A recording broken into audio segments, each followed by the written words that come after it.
More than 80% of our ocean has never been seen by human eyes. Not mapped, not filmed, not visited. We have sharper photographs of the surface of Mars than we do of our own sea floor. And down there, 1 kilometre, 3 kilometres, almost 11 kilometres beneath the waves, there are animals alive right now that look like they came from another world. Some are older than the dinosaurs. Some glow in the dark to lure their prey. Some have never been seen alive at all, only washed up, half destroyed, on a distant beach. Over the next few minutes, we are going to descend, slowly, past the last rays of sunlight, into the cold, the pressure, and the dark.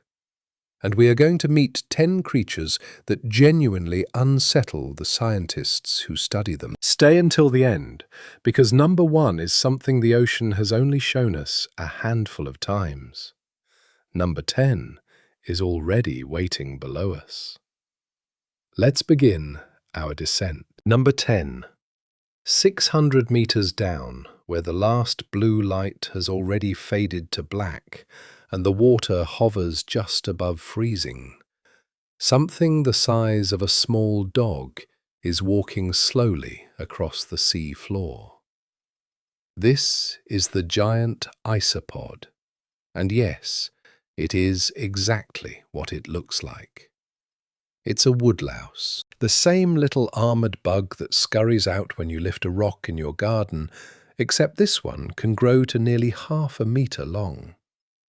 It survives down here by scavenging whatever falls from the world above: dead fish, dead squid, the occasional sunken whale. And because a meal that size is so rare in the deep, the Giant Isopod has evolved to wait. One kept in an aquarium in Japan refused to eat for over 5 years and stayed perfectly alive. Think about that. 5 years without a single bite. It is completely harmless to humans. It has no interest in us at all. But there is something deeply instinctively wrong about watching an insect the size of a house cat crawl out of the darkness on 14 legs and slowly turn toward the camera. The Giant Isopod is strange, but it is gentle. The deeper we go, the less that will be true. Number 9. 800 meters down, in the layer divers call the Twilight Zone, there is a fish watching you right now, and you would never know it. Meet the Barreleye. From the front, it looks almost ordinary, but its head is the problem.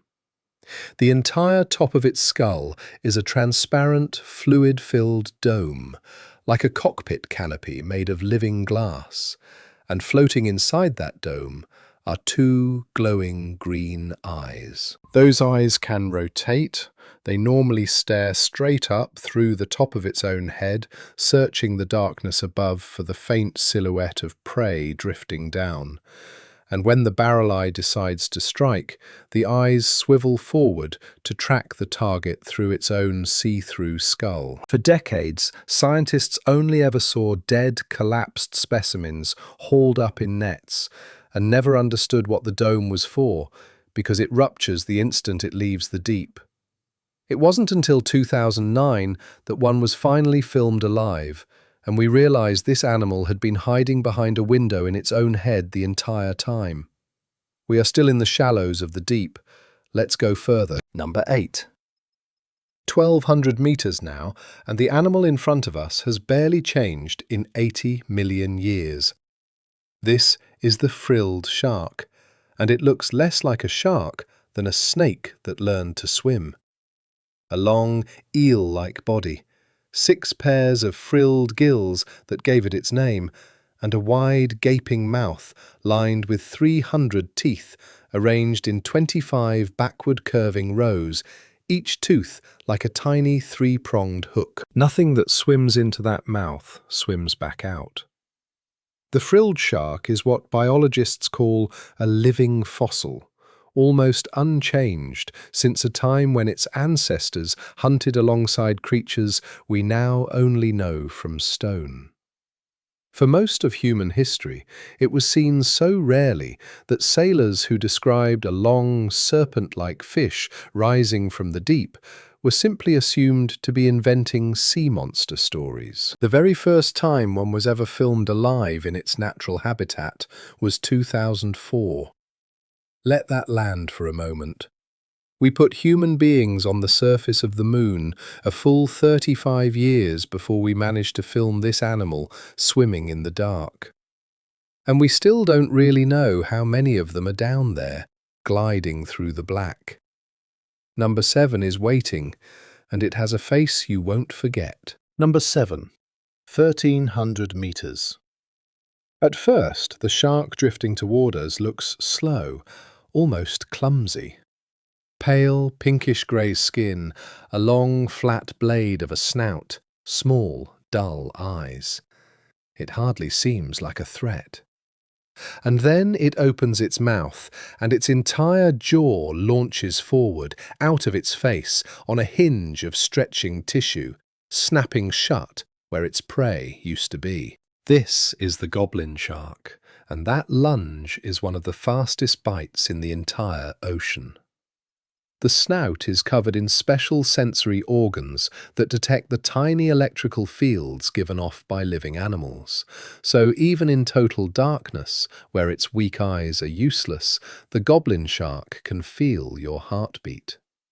It lives so deep and so rarely encounters anything human that scientists have only ever studied a handful of them. Most of what we know comes from the unlucky few hauled up by deep-sea fishermen who had no idea what they had caught.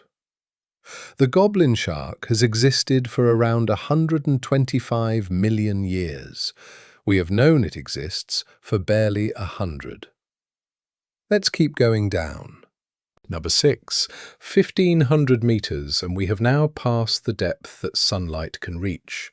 From here on, the only light in the entire ocean is light the animals make themselves. And the first thing that light reveals is teeth. The viperfish has fangs so long they don't even fit inside its mouth. They curve up and back, past its own eyes, like glass needles.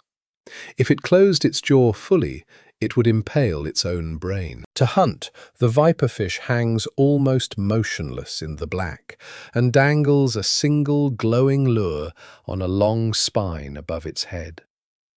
Smaller fish, drawn to the only light they can see, swim in to investigate, and the viperfish strikes, driving those needle fangs straight through them. It can go days, even weeks, between meals, so when food finally comes, it cannot afford to miss. Its stomach can stretch to swallow prey it should not physically be able to eat. It is only about a foot long, but blow it up to human size, and the viperfish would be one of the most terrifying predators on Earth. We are halfway down our list now, and the animals are about to stop looking like anything you recognize. Number 5. Around 2,500 meters, in a layer so starved of oxygen that almost nothing else can survive there, drifts an animal with a name straight out of a horror film. Vampirotuthis infernalis, the vampire squid from hell. It earned that name from its deep red skin, its pale, ghostly eyes, proportionally among the largest eyes of any animal alive, and the dark webbing that connects its arms like a vampire's cloak. When it feels threatened, it turns itself inside out, pulling that spined cloak up over its whole body, daring whatever is out there to take a bite. But here is the twist. It's almost entirely harmless. The vampire squid doesn't hunt at all. It drifts through the dark, gently collecting marine snow, the falling flecks of dead matter from the world above. It is a gentle, ancient survivor wearing the costume of a monster. And those enormous eyes, watching constantly in the black, are looking not for prey, but for anything that might be hunting it. Because at this depth, something always is. Number 4 breaks a rule you probably thought was unbreakable. Number 4. 2,700 meters. The animal here is small, barely longer than your hand, dark, thin, and easy to overlook. It's called the black swallower, and it does something that should not be possible. It eats prey far larger than itself. Not slightly larger, up to 10 times its own mass, and more than twice its own length. Food is so scarce in the deep that the black swallower cannot afford to pass up a single meal, no matter the size of it. So it has evolved a stomach that can stretch like a balloon, unhooking its own jaw to engulf a fish many times bigger, swallowing it whole, head first, into a belly so distended you can see the meal coiled up inside through its skin. Sometimes it gets it wrong. Sometimes the prey is so large it begins to decay before the swallower can digest it, and the gases produced inside actually float the little fish, dead, up toward the surface. In fact, most black swallowers science has ever found were discovered exactly this way, bobbing at the surface, killed by a meal they were too greedy to refuse. 3 animals left. This is where it gets genuinely strange. Number 3. We are now deeper than 4,500 meters, a place humans have visited fewer times than we have walked on the moon. And on the rare occasions our cameras have reached this far, they have caught something we still barely understand. The Bigfin Squid. You will know it the moment you see it, because nothing else in the ocean moves like this. Its body is small, but its arms are not. 10 impossibly thin, elbowed limbs trail down from its body, sometimes more than 6 meters long, held out at strange right angles, drifting in the current like the legs of some vast, ghostly spider. We have never captured one. We have never held one. Almost everything we know about the Bigfin Squid comes from a handful of blurry video clips taken by deep-sea submersibles and oil rig cameras that happen to be pointed the right way. We don't know how it feeds. We don't know how long it lives. We don't even know how big it can truly get. It is one of the clearest reminders we have that down here we are the visitors, and we are still guessing. 2 left. Number 2. 3,000 meters down, in absolute total darkness, a single tiny light is glowing. It drifts and bobs gently, invitingly, the only thing to see in an ocean of black. And anything curious enough to swim toward it is already dead. That light is bait. It hangs from a long spine on the head of the deep-sea anglerfish, and it glows because of living bacteria the fish farms inside it. Behind that gentle little lantern is a mouthful of long, inward-pointing, glass-clear teeth, and a stomach that can stretch to swallow prey larger than the anglerfish itself. But the strangest thing about the anglerfish isn't how it hunts, it's how it mates. The males are tiny, a fraction of the female's size, and when a male finally finds a female in the endless dark, he bites onto her body and never lets go. His skin fuses with hers, his eyes, his fins, his organs dissolve away, until he is nothing but a pair of reproductive glands, permanently attached, feeding from her bloodstream forever. A large female can carry several of these fused males at once. In the deep, finding another living thing is so rare that evolution decided, when you do, never, ever let go. And now, number 1. Number 1. For centuries, sailors told stories of a monster in the deep, a tentacled giant that could rise from the black and drag a ship beneath the waves. We called it the Kraken, and we laughed it off as a myth. We were wrong. It's real. It's called the Colossal Squid, and it is the largest invertebrate on planet Earth.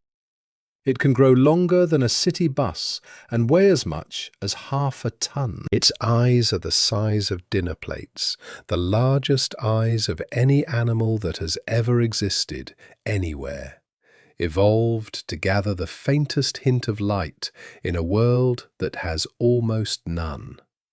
And its arms and tentacles are lined not just with suckers, but with dozens of sharp, swiveling, three-pointed hooks designed to grip prey that has no hope of escaping.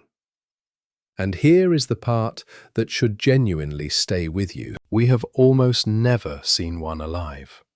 Nearly everything we know about the colossal squid comes from dead or dying specimens, and from the massive beaks found inside the stomachs of sperm whales, the only predator big enough to hunt them, in battles that take place kilometers down in the dark, where no human eye has ever watched. A fully grown, healthy colossal squid, in its own world, has been filmed only a handful of times in all of human history. Which means the largest tentacled predator on Earth is still, essentially, a stranger to us. And that is the thing about the deep that is so hard to sit with. These 10 animals, as strange as they are the ones we have actually managed to find. They live in the small fraction of the ocean we have managed to reach. Below them, the water keeps going, past where our submarines can follow, past where our cameras have ever filmed, into a darkness the size of an entire planet that we have simply never seen. We have mapped more of the moon than the floor of our own ocean.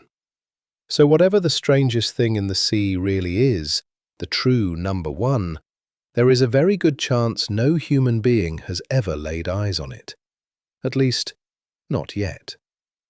If you want to keep descending with us, subscribe, and I'll see you on the next dive.